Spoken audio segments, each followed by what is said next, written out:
Alright, and we're going to get ready to do this again. And here we go. Hello everybody, and welcome back to my channel. In this video, as I've said in the preface, I will be demonstrating the sketch process of the project 1 here that I was doing. And just to elaborate here, project 1 was going to be the octopus for my husband Tyler here. It was just kind of a personal project that I was going to kind of use as a practice run for the ways in which I want to approach any content that I push out here in YouTube.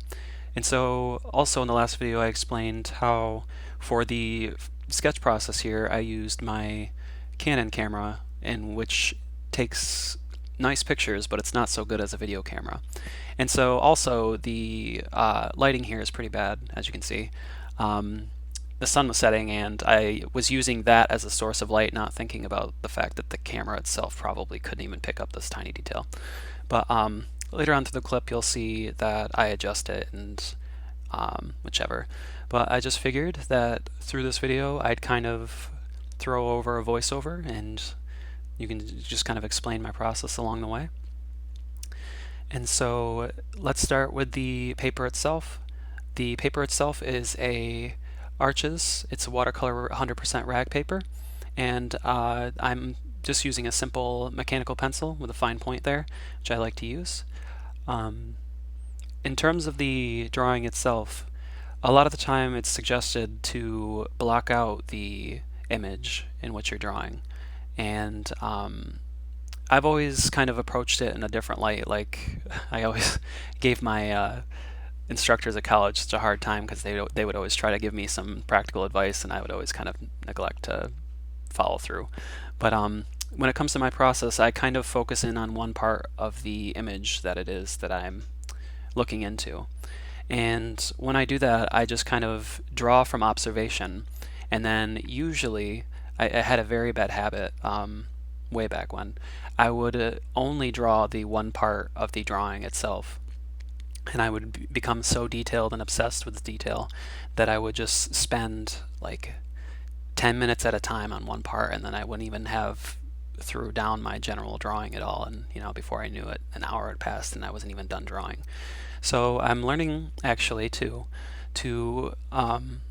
approach it in a different way. And as you can tell in the video, I sped it up quite a bit. But in the video itself, I actually try to keep in mind that I was going to be worried more about the painting process than I would just the general drawing.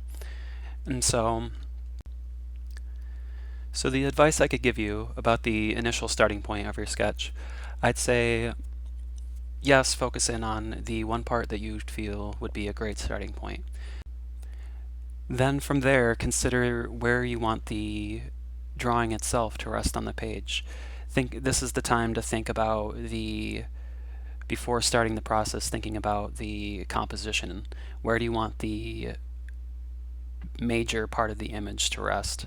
Where is it and how is it that you feel the drawing will flow, if it flows in some way? And then the next process in which I would consider when it comes to the mechanical portion of the drawing, I tend to, when finding my place to start, I tend to start out by drawing the actual object and then the curvature or the line or form around it before I even delve into any of the inner details.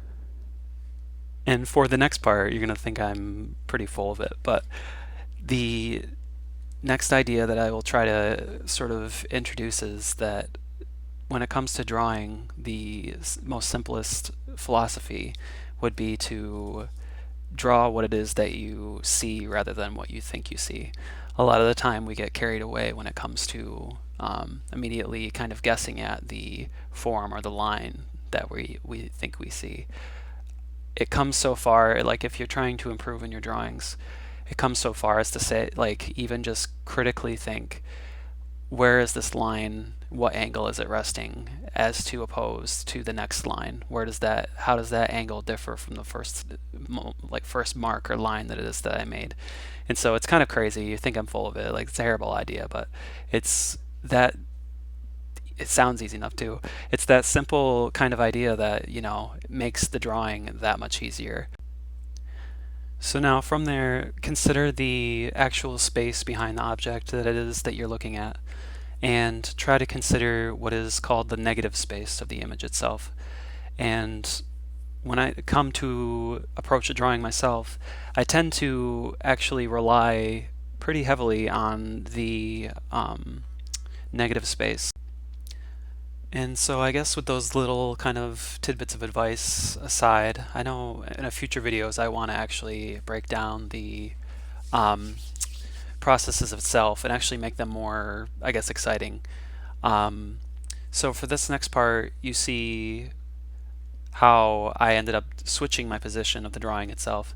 I became, I don't know, with the way that I was filming, it became kind of static, and so I kind of wanted to switch up the angle and see if by switching how I was drawing onto an easel, if it would actually improve the lighting. And I found that it actually had slightly.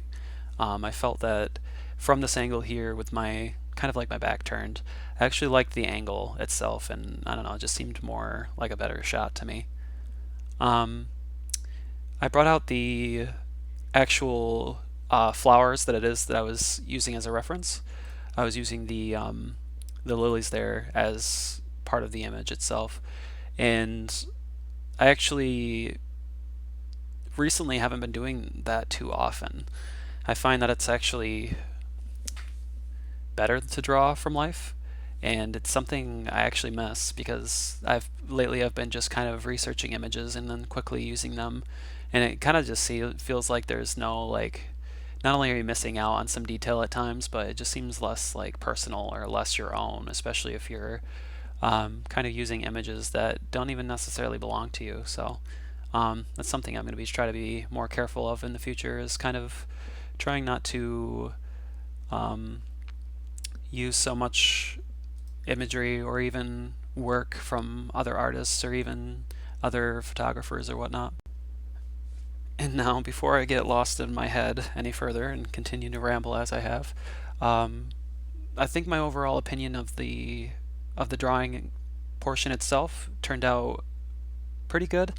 I felt that, like I said, I went back through and corrected a lot of it, and even in the end, past this part of the video, I found that I went through and made some last minute adjustments so I felt more comfortable, and even indicated some spots on there about where I wanted to lay down some detail for the painting process. And so I just wanted to thank you for watching. If you've made it this far, thank you so much. I'm going to just leave the rest of the video running here, and it's just going to finish through. And again, I thank you for watching. So until next time, guys, take care, and I'll see ya.